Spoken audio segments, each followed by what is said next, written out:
You look great.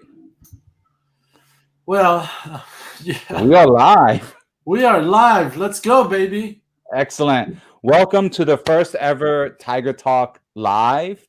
I have with me a very special guest, Peter Shiao, founder of Immortal Studios. Um, but he's been on my radar for quite some time, considering his great work with Shaolin Temple. Thank you, Peter, for joining me. It's my pleasure. And let me start by saying Happy New Year. Right, we've been talking. I started Tiger Talk as a way of celebrating the Lunar New Year of the Tiger, and it's going on strong. Tell me about it. Oh, well, I was born Year of the Monkey, and for those who know, there's always a dynamic tension between the tiger, right back there, and monkeys, and so. Launching my first ever Kickstarter campaign on Lunar New Year was like grabbing the tiger by the tail. And I love it. once you do that, you hold on tight, and it's been an adventure since. But That's but the only way to do it, right? it seems that way. I mean, I've definitely been following your lead in this whole thing, seeing the amazing success that Immortal Studios has demonstrated on Kickstarter and in general with bringing a genre we both love, wuxia, you know, to Western audiences. Indeed. So I'm just wondering if you might give our viewers a little bit of a background of what set you on your journey. Oh boy. Well, you know my backstory a little bit. So it feels like not it feels. My story is something that has taken a whole lifetime to get to this point. But in a short way, I was born into the lineage and heritage of wuxia. In fact, I would think that probably wuxia was in my blood before I was even I was born, because my father made his living as a wuxia writer, and he started when he was 23 years old and still in college, and became a best-selling author, and that launched him. So wuxia, the ancient Chinese ways, Chinese Eastern metaphysics, all of that was in my backdrop. So I was literally born into it, and I think I would venture to say my first books were wuxia titles. Before I was probably, I would say 6 or 7, I read Journey to the West. I read all of the various wuxia or Chinese historical classics, including things like Dreams of the Red Chamber. And so, that entire Eastern worldview is just kind of in my blood. And of course, growing up then in America, I had and a separate Western alter ego, and the Western and the Eastern just kind of eventually melded together. And when I came of age, I was really influenced by the kind of chivalry and service and compassion that a lot of my idyllic Shah characters helped me form my opinion and my morals. And I decided to go into public service. And to make a long story short, that career eventually took me to becoming an entrepreneur. And I'm now working on my 7th company, which is Immortal Studios, and it feels like everything that I've done as an entrepreneur, as a human being up until this point, from reading and appreciating the aesthetics, the books, the literature, to eventually as an adult kind of walking the earth and meeting with various masters, going to ancient mountains, and really getting into the practice of these kind of legendary practices. And you've already alluded, even including being invited inside the Shaolin Temple, where I served the temple and its ideals for a period of time. So it's really bringing all of those experiences, including that of being a serial entrepreneur in the entertainment, media, and technology space. So it's really all of those all those influences together, under one roof at Immortal. So I don't know Oh if that's yeah, distinct enough. it's glorious. It's kind of like your own kung fu journey, It is. I but mean, look, I think we use the word hero interchangeably with the Chinese character Sha. And of course, as a contextual language, the word Sha has a lot of different connotations. But my view is that we're all here um, with a unique arc. And the arc of our lives is really what we're here to do. And all of it is different. All of our arcs are different. So we spend a lot of time being mistaken about maybe being envious or looking what other people are doing when we're just here to follow our own path. And we call that kind of the hero's journey and so part of, I feel like, the true message of wuxia is really the empowerment, um, the knowingness, and then the skillfulness to finish this journey. And a lot of what this journey has to do is, in as much as we become the people we want to become, but it also is about service and extending ourselves beyond ourselves onto others.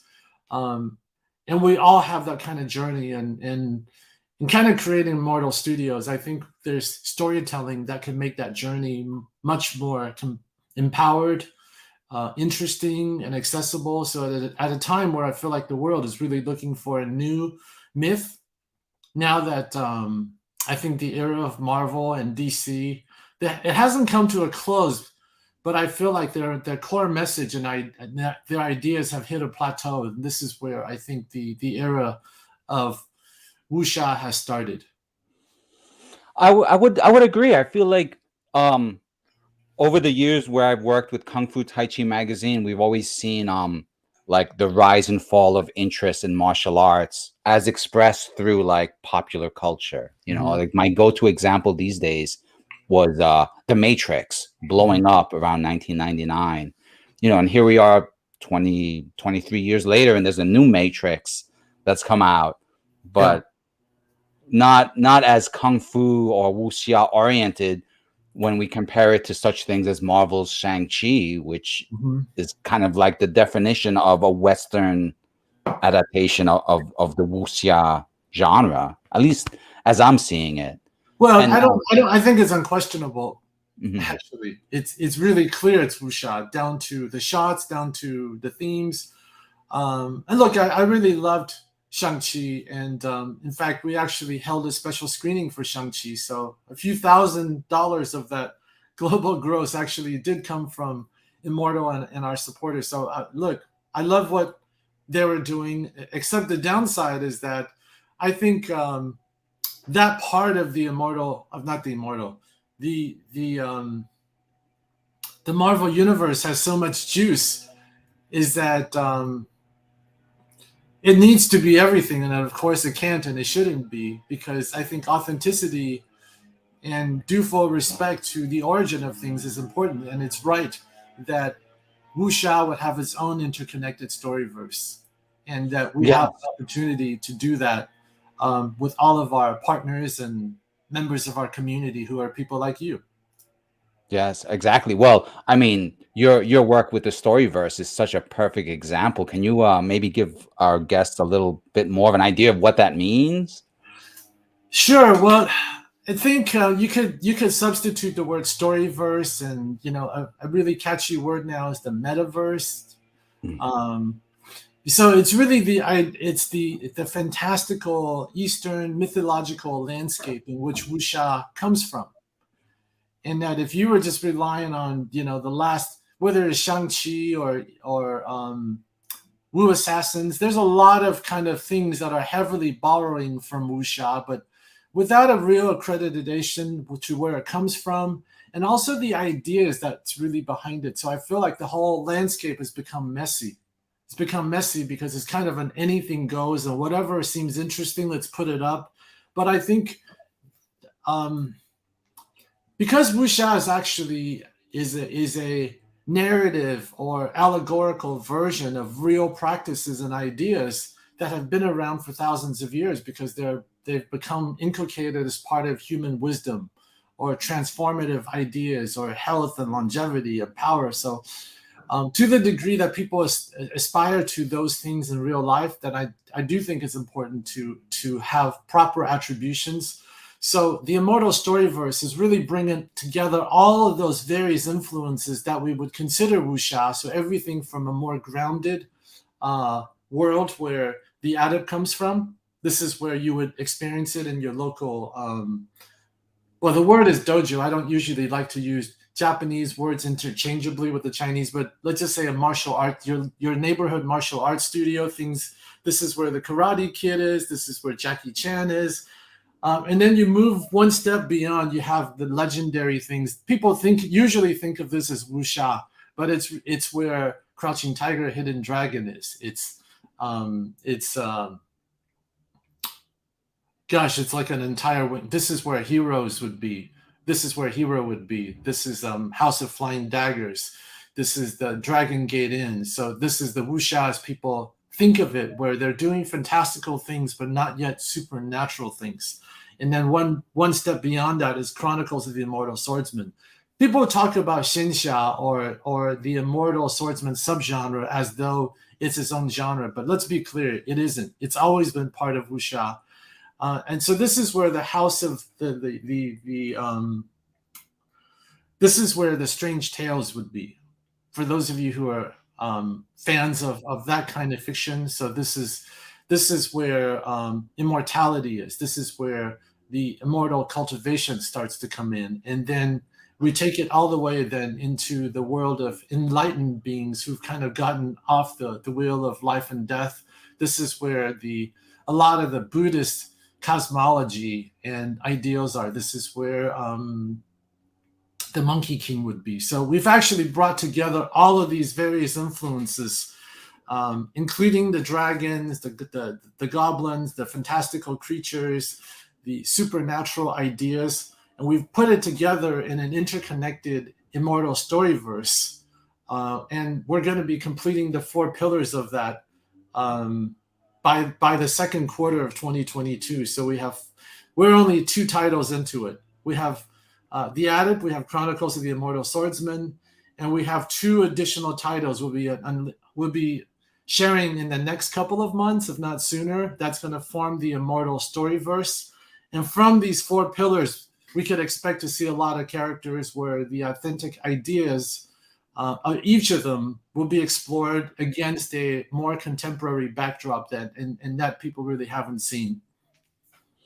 Oh, that's excellent. I mean, I'm just like anticipating that epic crossover sometime in 2023, maybe. But yeah, I think we're still laying out the foundations, because we have, our goal starting off was to a really, really big idea, which is to awaken the hero in everybody through our storytelling. So it's really a big global vision, and it will take us some time to get there. And we know that in order to do so, we had to launch many, many types of heroes, because I think we're at an age where people really desire to see their own experiences and background, and also their psychology represented. It's really, really important that we do this across genders, across ethnicities, and across different backgrounds. So we recognize that, and we actually are actively developing a number of heroic prototypes that we're going to introduce forth. Our goal is to do 8 titles this year, and we're 2 into it, so we have 6 more launches. oh, that's awesome. I mean, I'm a big fan of epic goals. So and your work has been such an inspiration. So I know that your Kickstarter campaign for the second issue of The Adept has been going full swing and has been epically successful. There are just 1 or 2 days left, I believe. Right. To your We have campaign. 2.5 days left. We close at 9 a.m. Thursday. So for all intents and purposes, we have Tuesday, we have tomorrow, and Wednesday. So we're really proud of The Adept too. The storytelling has really come a long way, and we're looking forward to sharing it. Oh, that's excellent. And I know you've been crushing stretch goals. Is there still a final stretch goal that you've yet to achieve within? Well, the that final you're- stretch goal, I mean, our next stretch goal is 25,000. We hope to put that in the rear view and get to 30 and then beyond. But ultimately, we're just happy for people to be part of it. Whether you're just getting a digital copy or you're buying collectible copies, we're asking for everybody who likes what we're doing to really get behind our work, because this is really how we do it. I think I talked a lot about the ambition of what we want to do, but it really comes down to individual people who really love our storytelling, who love our goals, who love wuxia, who think what we're doing is meaningful or cool, to get behind us. So we're really relying on each individual collector and supporter so that we could actually go to print on these titles. As you know, it's not easy to do all of this, especially now we're juggling many different titles. We are really relying on people's support to continue the work that we're doing. So, I just want to give a shout out to people. If you're watching this and you're curious, you want to see what we're doing, then come on in. We'd love to have you as part of our campaign. And Oh yeah, and the good work that Patrick's doing with your work. Oh, A Tiger's Tale. It's that's been a project that's been with me for so long, and it's finally coming to fruition, right? Perfectly timed for Year of the Tiger, but the work that you've been doing has been such an inspiration on that front. I think you really kind of showed the way, and you kind of put a light on the fact that people want that. Like, there is a desire for this now, to not just in terms of entertainment, but in terms of understanding, and in terms of like bringing those concepts together into a deeper level. I think it's already happening. I personally think that one of the major drivers for global innovation today is really, it's an understanding of consciousness, because it really comes down to consciousness. And of course, this is the stuff that Lao Tzu and Bodhidharma and many other heroes of the wuxia experience have been doing for thousands of years. So it's almost like we're now playing on their turf. It wasn't that the ancients were just completely out to lunch or non-thinking humans. In fact, my view is that some of them are some of the most developed superhumans that we've seen, and that they've learned how the human psyche, the body, and consciousness actually works, how the mind body actually come together. And so a lot of these practices and ideas is really about people who, it's about making that final breakthrough. So I think this is just the tip of the iceberg. If you go into even the World Economic Forum, you go to some of these global institutes, what are they really talking about? They're talking about spirituality. They're talking about consciousness. They're talking about mind body. They're talking about mindfulness. Now they're playing on wuxia territory right now. So I think a lot of this is really going there, and that there's something to be learned for things that have been around for this amount of time. So one of our abiding goals is, let's go to the origin of it all. Oh, that's let's awesome. reset wuxia for the next 1,000 years by staying in the present, but going back to the founding influences and inspirations, and really competing for the right to share those ideas as worthwhile in our generation. Yes. And one thing that really stuck out to me, what you said, was the legacy, right? Building a legacy and building upon a legacy, so that it's not just the repetition of like concepts that have been repeated for generations, but taking those concepts and putting them into a new context, a modern day context. Yeah. And, for me, it's very, very, like, I think there are a lot of storytellers, there are people who have been inspired by 70s cinema, or there's nothing wrong with it. It's just that, but the filmmakers of the 70s or the 60s or whatever, I mean, they got their influence from somewhere else, and they got their influence from somewhere else, their influence from somewhere else. So I don't think it's enough anymore just to say, oh, I'm going to do an homage to the 70s, because I think if you have to look further, you have to look deeper, and ultimately you're going to find that you have to go into the wuxia literature, or the literature, or the canon of understanding and knowledge itself. And so that's kind of the approach we're taking. But we're still very, very early in our journey. I would say that we're still in a beta testing phase to refine our process before really, really going out there. And so comics is just kind of our first our first thought, but I hope that we'll have many, many more opportunities to get into other media forms in addition to our foray into comics right now. Oh, that's excellent. I'm excited for all of that. But one thing I wanted to share, like we have so much that we want to share, but I wanted to share with our viewers the trailer for your latest campaign, right? The Adept issue number 2, so that they can see firsthand a little bit of what, the attention and the work that's gone into what you're creating. So let me take a moment to set that up so While that we're we waiting can. to set up, look, I would just give credit where credit is due. We could not be doing this without the wonderful work of our co-writers, Charlie Stickney, Tasha Hua, our amazing artist Li Yishan. She brings such a great aesthetic to this, and of course the amazing choreography by Jing Qing, your former colleague. These are all we formed a really, really great family around the Adept, and our editor Brian Cunningham. So it's just really kudos to our team. Oh, that's excellent. Well, with that said, let's have a quick look at your the Adepts trailer.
All right, that was excellent.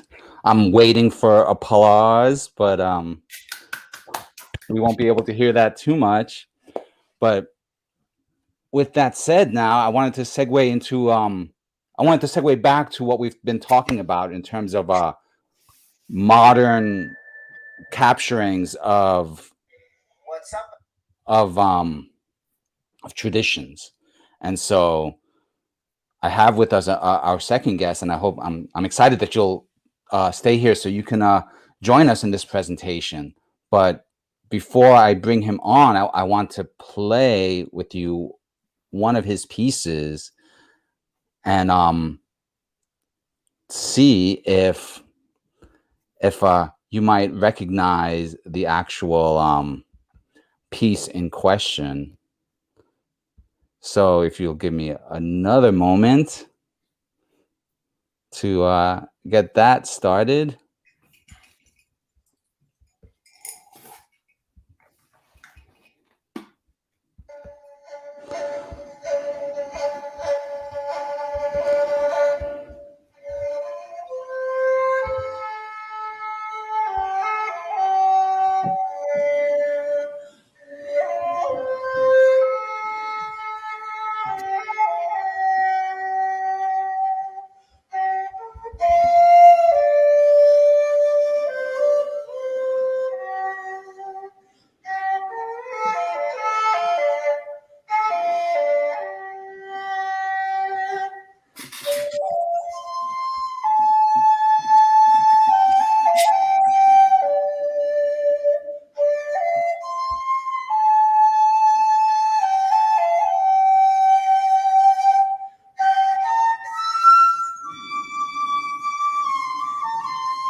Well, welcome, Cornelius Boots. Hey there. Uh-oh. Uh-oh. That was in my sunny chalet. Hello, Boots. Thanks. Welcome. Hey, thanks. Thanks for having me. This is a fun live broadcast so far. It is. I have a quick question for Peter, but I might have already given away the answer. Did you recognize that soundtrack?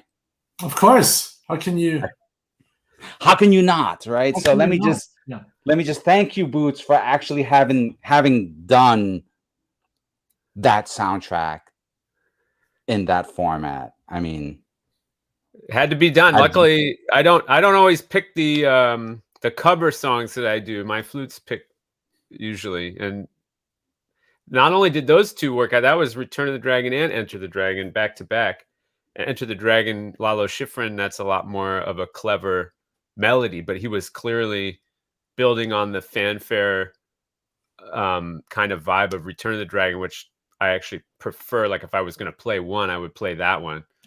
But a Big Boss works also, so that's also on the album, and that one is much more like with like sort of funk rhythm section and trombone parts and stuff like that. So they were all pretty fun to arrange for solo shakuhachi. I liked how you put in a lot of the 70s vibe into it too, through your acoustic instrumentation, which gave it a more nuanced flavor. Hey, thanks for noticing. Yeah. That's where I come from, the 70s. Yes. Well, Boots, you and I have had many a conversation on these things, and I just trust Peter just has an innate knowledge of a lot of this. But for those handful of viewers who have never heard the concept of a Zen flute, much less the Shakuhachi flute, can you share with us a little bit of that background and history? Well, this instrument, the history is super contentious, like every history these days. But the academics these days like to discredit the history that 20 years ago was very common, which was that these solo unaccompanied repertoire that we have that are Zen meditation pieces come from monasteries throughout Japan from the feudal era, and in the late 1700s they were kind of collected and notated. There was an oral tradition of sort of chant influenced meditation solo flute playing in Zen Buddhist monasteries in Japan, and some of that is definitely invented in terms of why were they Buddhist? Why wasn't it Shinto, for instance? Or and so there's a lot of, what do they say, like ink's been spilled or air been wasted on this. But the way that the instrument reveals itself to me is in line with something like that. The idea that as a trained musician, the honkyoku shakuhachi repertoire that I encountered for the first time 20 years ago is very unique in that it's pulse free. So it's not exactly melodic. Like I say, it's very chant and breath cultivation and meditation and nature influenced. So whether that's made up or not is pretty irrelevant to myself and most of my students practicing it, because the construction tells you everything right there. It's pretty. This is a larger size flute. It's a root end bamboo flute. So this was in the ground up to about here. So the harvesting is pretty intense to get all the roots out, which once you do, it looks kind of like this. And that becomes the lower end. And of course, from the age of 9, I had played clarinet. So actually, you hold it end blown, as you just saw, just like a clarinet. The difference, of course, is there's only 5 finger holes, 4 in the front, 1 in back. And up here, which is where you make your sound, there's nothing going on. This is a chunk that's been removed. But we could say, without exaggerating, that there's no construction on these flutes that I play and we primarily focus on in Black Earth School. There's no rebuilt bore. which is what a lot of people are playing, lacquered rebuilt bores interior. This is just bamboo interior, and this chunk is removed to help with kind of attack and things like that. But this was a small flute I was playing in the video, so I like to demonstrate that this way, how we play it. This helps us, this edge here created by removing a chunk. But if I turn it backwards, it's not that different of an instrument. So it's a tree plant stem, empty pipe, essentially. So that's very appealing to myself. There's this big nature component. So the nature aspect that came through folk Shinto more than state Shinto, I think is probably a big part of this being woven into the background of this instrument in Japan. And of course, before that, like other things, there were similar flutes, but slightly different that came from China. So there's a jade flute in Nara, for instance, that's like the first shakuhachi. It doesn't really look like these. It's got 6 holes. It's not got a root end. But I would say go see it. Go to Todaiji in Nara if you're in Japan, because not only the big Buddha statue, but the Kongoseki, the guardians at the gate, are some of the most amazing sculpture you'll ever see. So that's the long and the short of it. I treat it as what I call like the grand archetype of woodwinding. It's as a previously professional clarinet, saxophone, flute performer, composer, sort of like overly trained and polystylistic performer, the sound, the connection to sort of your conscious awareness of breath converting to sound is a really distilled experience with these flutes. And part of me was looking for that even when I was 9 playing clarinet. So things got mechanical. Things were mostly designed for marching band. So I think the origin of things influences where you can take them. Not totally. Things are going to evolve, and of course, part of their evolution is going against what they were invented for. But with saxophone, clarinet, bass clarinet, silver flute, I found that I had done everything I really wanted to do with it, and its origin, to go back to the root, it was designed for marching band. So these, were they designed for entertainment of monks playing for themselves? Were they designed to accompany or emulate chant? Were they just to play out in the woods? I don't know, but there's not that much to it. So it's just an empty, like you focused on the empty flute aspect in the poster. That was Ken Lacoste, who made the very big flutes that we play, the Taimu, which is the one I was holding. That was actually his email, emptyflute@gmail, even though he had a studio name for making his flutes, Mujitsu and Taimu. But so that making a flute through subtraction and that distilled essence of it is a really big part of it. That's amazing. And so would it be fair to say, like, I mean, having some marketing in me, I just kind of thought empty flute would be a little more interesting to push than, say, Zen flute, even though people, if I was to say Shakuhachi flute, there's a small number of people who would know what that is. Well, believe me, I'm struggling with this stuff all the time. I don't know how to, it makes being like a totally fringe avant-garde jazz trumpeter seem appealing from where I'm coming from. You'd be like, avant-garde jazz trumpet, that's like 3.5 words. Like, nobody's going to not kind of picture what you're doing, but it's really hard to distill in words, in like word magic, which I'm very interested in, word and name magic, actually. It's an ongoing challenge.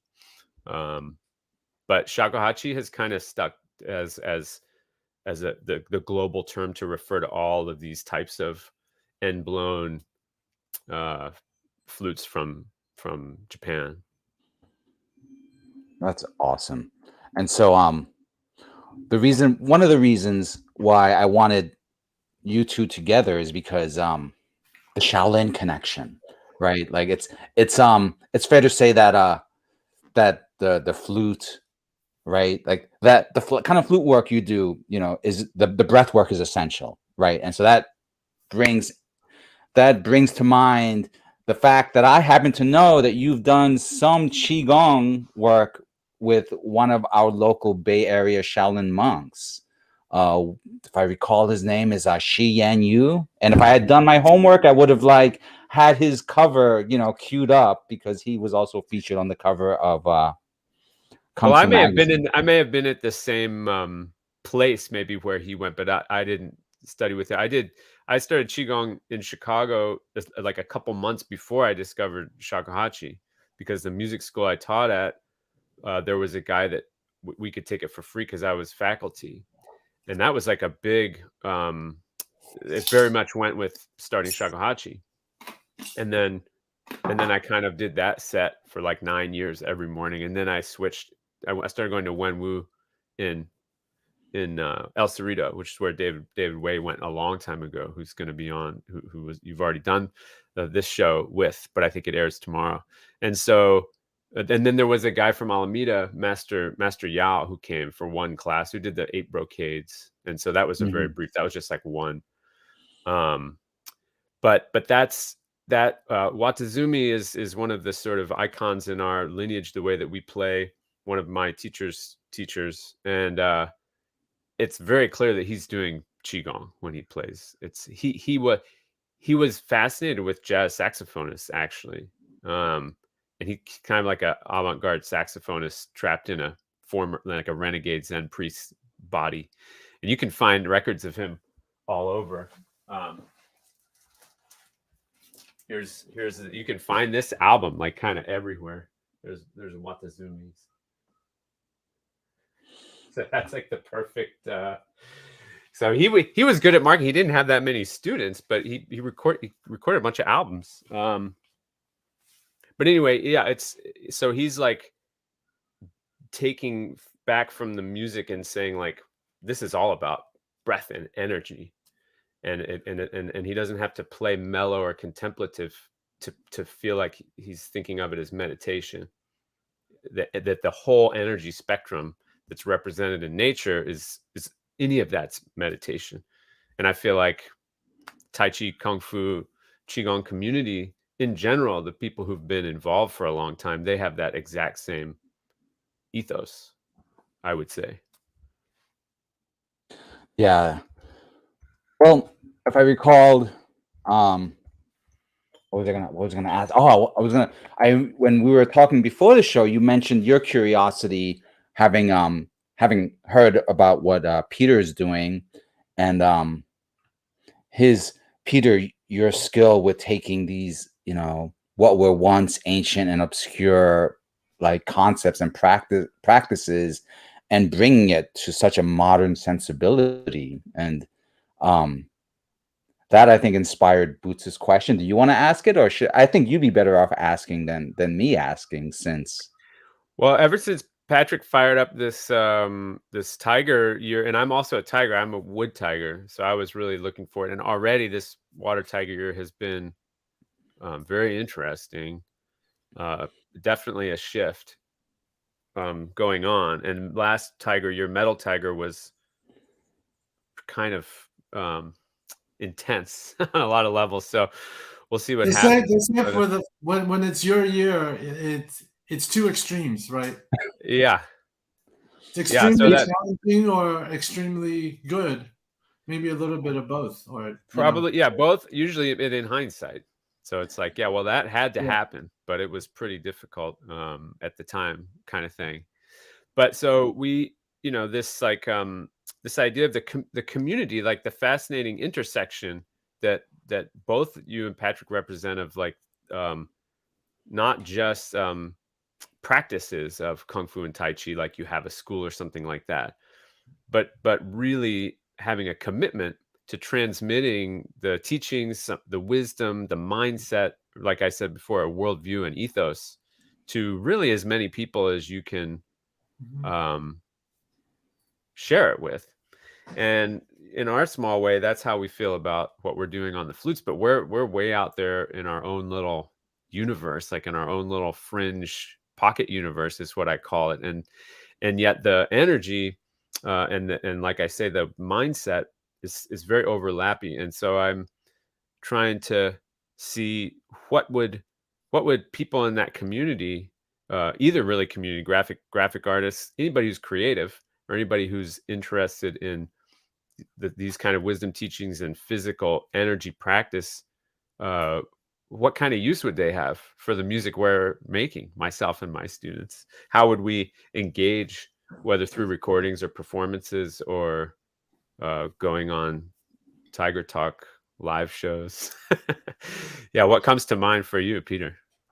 Well, having been a filmmaker, still a filmmaker, and where I've made movies before, and the magic when pictures and stories really come together is when sound's applied, when sound is applied. So I think sound and vibrations, especially that which can convey the sublime in states of consciousness, really helps nail things. So I don't agree with your perception that you're somehow in a fringe environment. I think the sound of the flute has always been a vital part of the wuxia lineage, both in terms of the people practicing it, and also it's a way of cultivating oneself, and it's also one of expressing oneself, especially the ideas behind words. So I think what you do is a inextricable part of this community. So I don't think of it as a tertiary thing at all.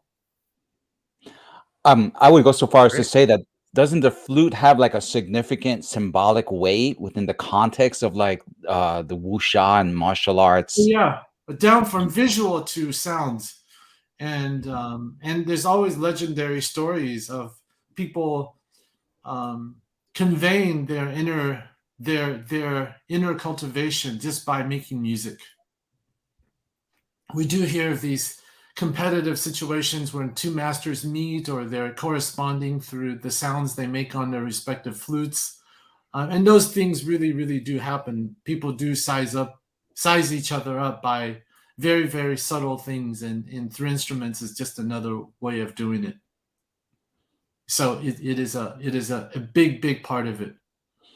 Even the visual part of the knight errant, playing the flute in a different moment. And I know,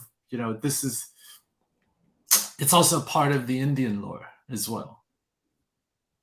Yeah, well, it's in every culture, but my feeling is it had its time. Like I used to be a clarinetist, and the Me too. clarinet. I mean, I'm sure not quite as you, but a clarinetist and Yeah, bass clarinetist. the clarinet. Yeah, bass clarinet was my whole life for 20 years, and on the internet, that's what you'll find me as much as Shakuhachi. But I sold it, and I retired from that 5 years ago to focus on all these flutes, and it had its day. Artie Shaw, like it was very popular in the early 1900s up until the mid 50s, and then my sense is that today all instruments and instrumentalists are kind of endangered. So there's a real danger. I am enthused by what you're saying, but I'm also concerned because we're not actually like storytelling characters. We're like real people, and we don't have a lot of like traction, like outlets to play for people live. Mhm. It's increasingly rare, even to be for instance, you mentioned sound, and I was in an online class about getting sync licenses, getting sync placements, and we use um, an interface. I don't know what to call it, something like LinkedIn, but it's for people with their samples and to reach music supervisors and so forth. Mhm. There was no woodwind label, let alone flute. So I couldn't label, like, that's my genre. My genre is just woodwind. Like, I'm not adding synthesizers and things like that. And so I tried to get that, and they're like, well, if you get all your stuff placed or whatever, then maybe we'll add that. And I was like, well, that's a little chicken and egg question there. So I'm like, we're ready to be involved, but I'm not sure how. Well, I think it's time for you to cut your album and get it out there. Oh, I've got albums out there. Yeah. So would this be a good time to announce our particular collaboration, Boots, with regards to, I'm gonna say it, a soundtrack for A Tiger's Tale? Yeah, I mean, it could use it could I couldn't say I wouldn't say it needs one, but as I read the pages, the preliminary pages, it was kind of asking for all kinds of sounds. So that's See, something I'm ready to think about for sure. excellent. See, throughout my life reading comics, there was a period when I discovered how the right music being played while reading a comic can just like bring the whole reading experience to the next level. And so I've kind of developed a knack for being able to pick and choose what I want to listen to on my phone while I'm reading the latest issue of The Adept, let's say. Right, I'm curious. That's what I'm curious about. You must not be. You're probably not the only one. So what are people listening to? You know, I'm curious about Exactly. that. And so for Look, those people who go on, Peter, please. I want to just interject. I think I read somewhere that Gibson was it Gibson or Fender was going out of business, was bankrupt. So the electric guitar, I think a year ago was so out of vogue that they were no longer growing the way that they used to, and electronic music has kind of just taken it over. But I think it's promising as a big purveyor of popular music, because I'm always listening to music. I do think that things are trending backwards now. If you look at what Gen Y and Gen Z is looking at, I think this is happening in real time. They're now listening to the 90s and the early 2000s, and the 80s never stopped. So I think people, this is part of my earlier conversation. People are drifting toward essential things that really conveys something deeper, more meaningful, more resonance. And I do think that is something that we're witnessing in real time, that people are desiring to do that. Is certainly what you do is a big part of it. So I would not throw up my hands and just accept that as reality and just really go out there, because I think ultimately people do respond to completed acts of work with proper presentations and a context. But I would say, as wuxia is rising, so will its accompanying soundtrack.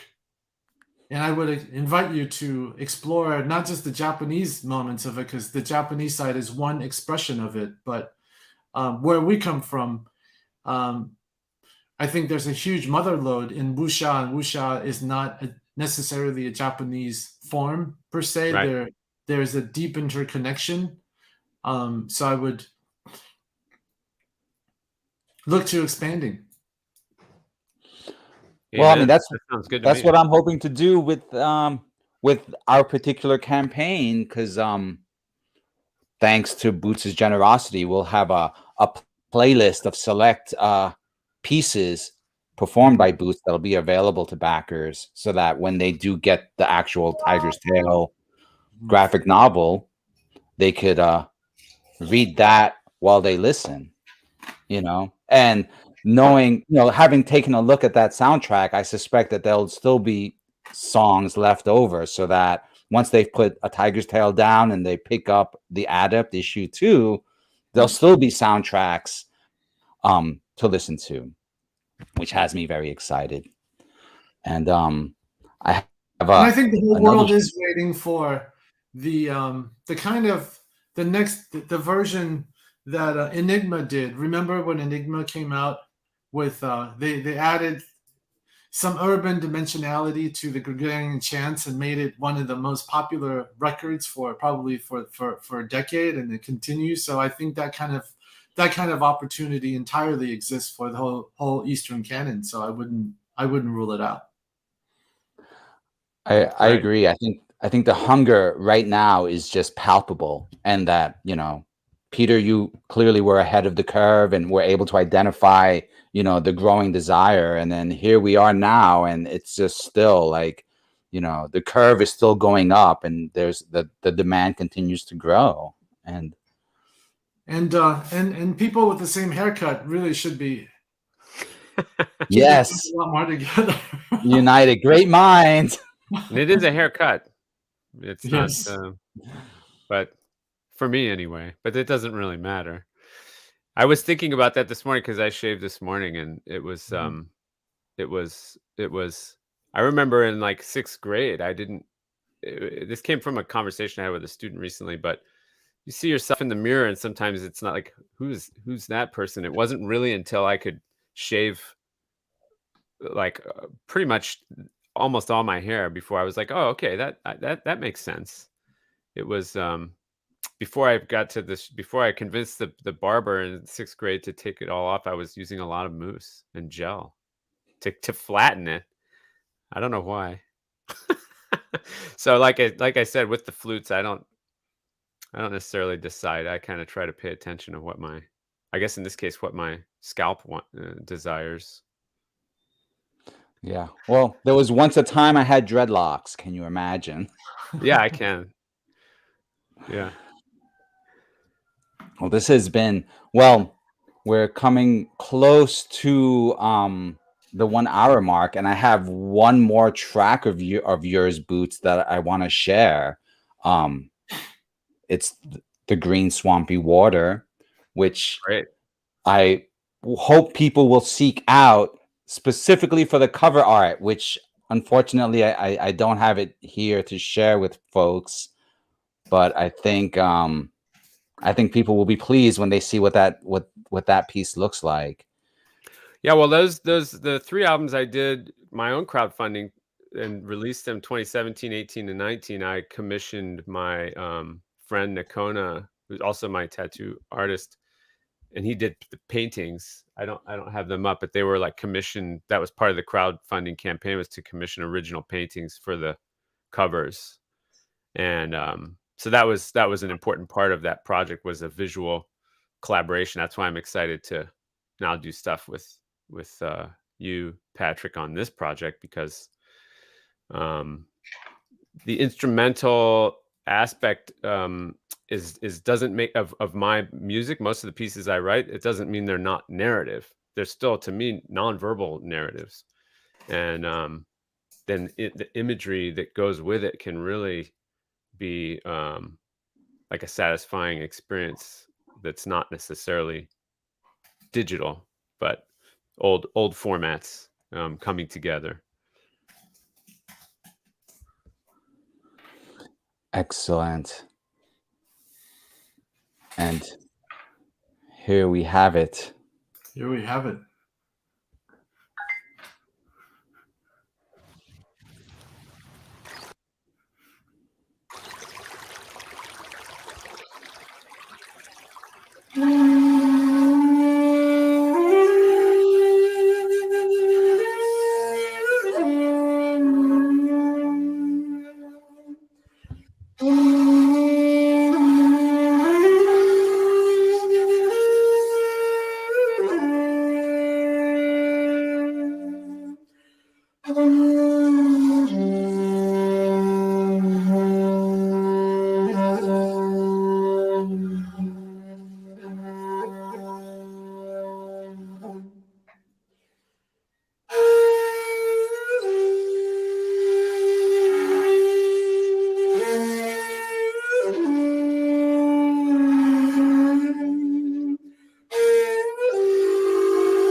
I don't know about you, but I was getting mad visuals from that.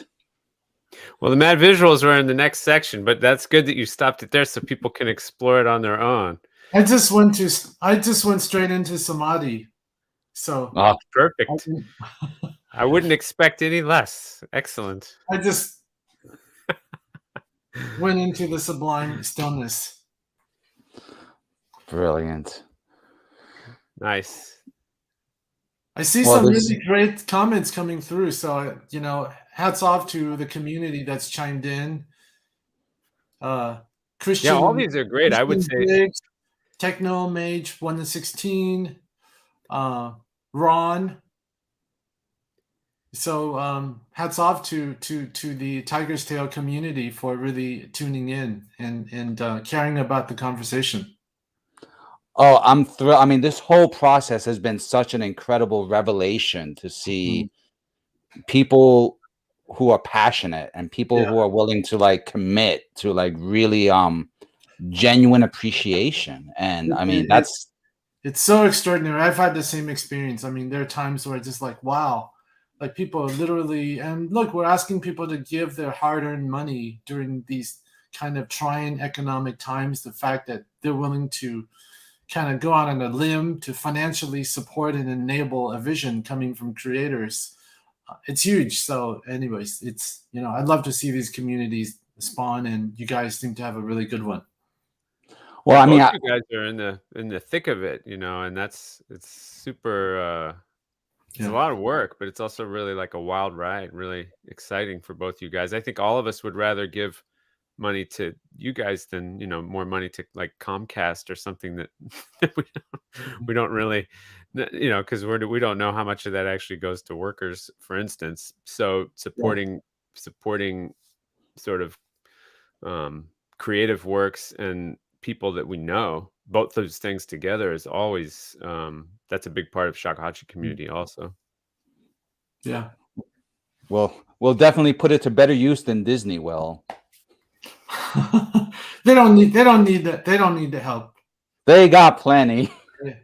They don't need the help or anyways. I think what goes up must come down, and now in this very unique moment where people are talking about Web3, I think it is about individual empowerment. And this, I believe, is also the wave of wuxia, because ultimately it comes down to people waking up and deciding to take control of their own lives, beginning with working with their bodies and their minds in an empowering way so that they can really lean into the arcs of their own lives and do the things that they choose to do.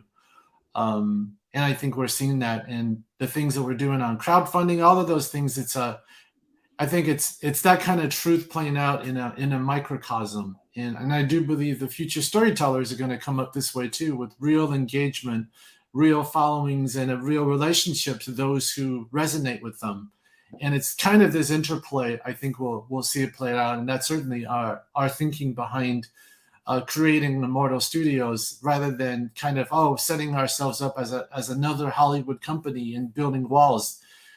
For us, it's really to take these walls down so that we can really level the playing field and do things in a different way. Well said. Agreed. I mean, I can't imagine a better closing statement than that, other than to express my deepest gratitude to the both of you for joining me on this bit of cartoon reality. I mean, yeah. Just looking at your picture, though, Patrick, I feel like there may be some casting calls coming your way. Like, I just want to put a robe on you. I can, I've done some modeling, but I'm a really good mustache twirler also. Yeah, and look, I I want to thank you, Patrick, and for inviting me here. Congratulate you and your community for the great work, and our community really, because I think we have so many things in common. And congratulate you on your success, and also thank everybody who's tuned in. Yes, I mean, this is the definition of the Wulin, right? The martial forest where we all reside and grow together. Yeah. This is our version of the Jianghu. I've been thinking about how to present these ideas. But yes, this is the martial jungle, the Wulin. So this would be but as fellow Shaolin folks, this would be, this is the open-hearted approach. So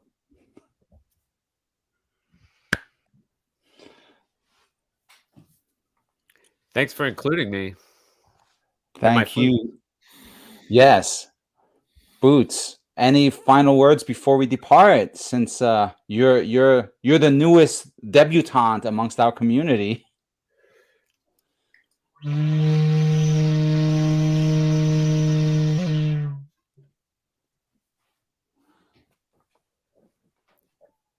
That's the capping word. That says it all. Well, look at this. We are, you know what?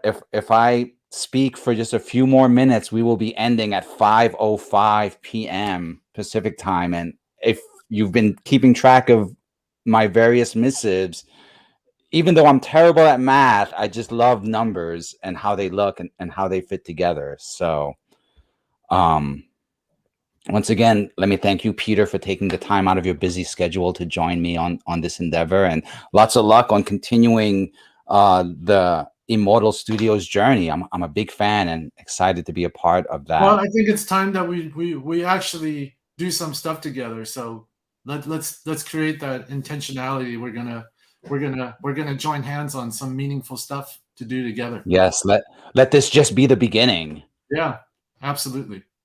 And Boots, that includes you as well. Boots, you know, absolutely. We need the wuxia soundtrack, baby. Excellent. I'm here. I've got my my own adepts also ready.